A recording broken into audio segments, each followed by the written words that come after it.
31,77% pour la liste menée par Jean-Luc Warsmann, 31,01% pour celle de Jean-Paul Bachy. Le coude à coude est on ne peut plus franc. Aujourd'hui, c'est l'heure de l'analyse et surtout des alliances. Si le président de région sortant est, si ce n'est serein, du moins confiant, c'est qu'il sait qu'il peut compter sur un report de voix, entre autres des écologistes. Qui n'ont pas caché au cours de leur campagne de premier tour le désir qu'ils avaient de travailler avec nous dans le cadre d'un nouveau contrat de majorité régionale pour les années qui viennent.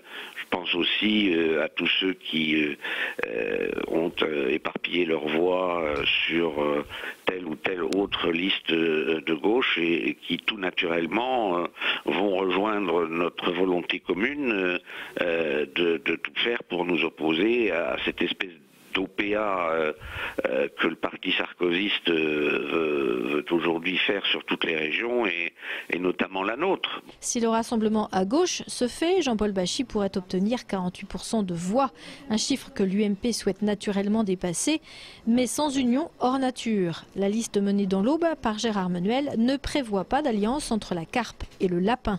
Pour l'UMP Nouveau Centre, le travail de terrain continue donc cette semaine. Objectif, réduire à tout prix le niveau d'abstention.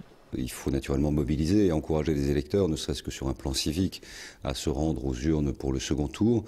Il y a beaucoup de raisons de ne pas y aller. Peut-être l'absence d'identité de la région, peut-être se dire que c'est un scrutin intermédiaire, donc qui n'a pas d'enjeu important sur le plan national, peut-être aussi une forme de désaccord avec les orientations qui sont prises au niveau national. Ça, c'est certain qu'il y a tous ces ingrédients qui nourrissent une part d'abstention, mais malgré tout, c'est un élément citoyen, c'est un élément démocratique, et on ne peut qu'encourager celles et ceux qui avaient certainement de bonnes raisons de ne pas aller voter au premier tour, de s'y rendre au second. Si d'aucuns espèrent beaucoup de la participation des électeurs le 21 mars prochain, d'autres, en revanche, estiment que le taux record d'abstention ce dimanche est une expression forte et lisible du mécontentement populaire. C'est le cas du président du Conseil général de l'Aube, Philippe Adneau.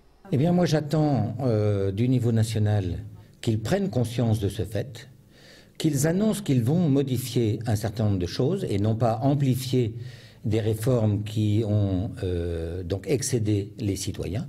Donc pour moi, c'est un fait essentiel.